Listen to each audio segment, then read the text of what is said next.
Hello दोस्तों, नमस्कार। मैं हूं एडवोकेट देव भास्कर मिस अयोध्या धाम से।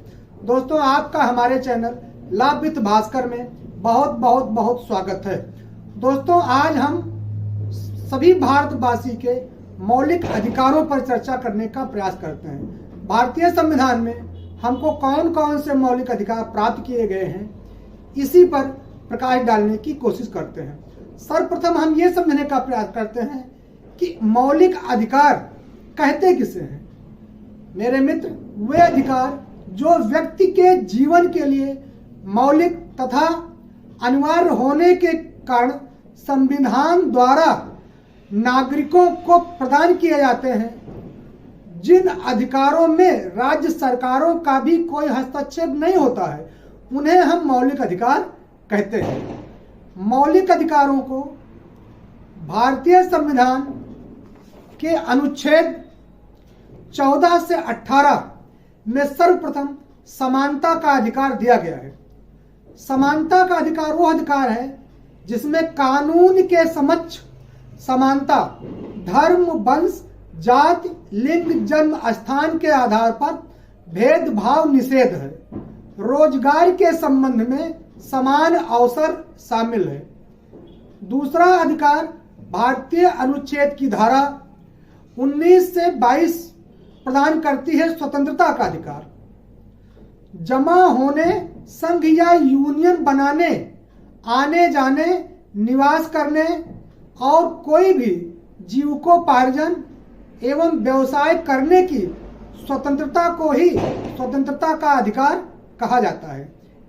नंबर तीसरा अधिकार भारतीय अनुच्छेद के अंतर्गत अनुच्छेद 23 से 24 तक हमको शोषण के विरुद्ध अधिकार मिलता है।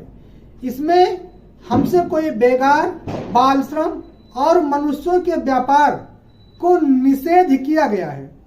चौथा अधिकार धर्म और स्वतंत्रता का अधिकार मिलता है अनुच्छेद 25 से 28 में।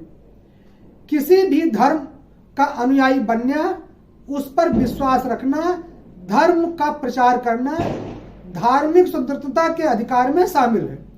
पांचवा अधिकार अनुच्छेद 29 से 30 में मिलता है।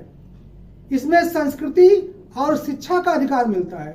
किसी भी वर्ग के नागरिक को अपनी संस्कृति सुरक्षित रखने, भाषा या लिपि बचाए रखने और अल्पसंख्यकों की अपनी पसंद के शैक्षिक संस्थाएं खोलने का अधिकार मिलता है। सबसे महत्वपूर्ण अधिकार मौलिक अधिकार यानी फंडामेंटल राइट्स, ये बहुत बड़ा अधिकार भारतीय संविधान में हमको मिलता है।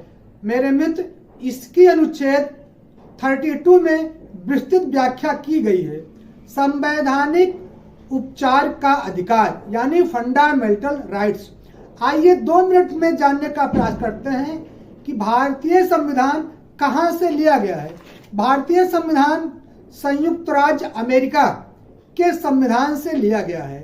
भारतीय संविधान कब प्रभावी हुआ, इसको भी जानने का प्रयास इसी के साथ कर लेते हैं। 26 जनवरी सन 1950 में मौलिक अधिकार प्रभावी हुआ। मित्रों, मौलिक अधिकार के जनक कौन कहे जाते हैं, इसी के साथ इसको भी जानने का प्रयास करते हैं।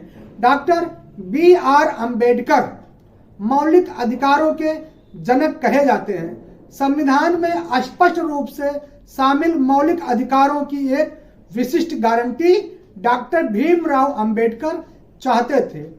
मित्रों, वर्तमान में अनुच्छेद 51A के तहत हमको 11 मौलिक कर्तव्य भी प्राप्त हैं, जिसको समय रहते फिर अगले वीडियो में इसकी चर्चा की जाएगी। मित्रों, इस तरह से भारतीय संविधान में हमको कुल 6 मौलिक अधिकार प्राप्त हुए हैं। इसी के साथ हर भारतवासी अपने अपने तरीके से जीवन यापन जी रहा है। मित्रों, ये रही आज की मेरी थोड़ी सी जानकारी। यदि आपको आज की जानकारी पसंद आई हो तो मित्रों, हमारे चैनल को आशीर्वाद स्वरूप सब्सक्राइब कर दीजिएगा, लाइक कर दीजिएगा और शेयर कर दीजिएगा। आज के लिए मित्र बस इतना ही। तब तक के लिए प्रणाम, धन्यवाद।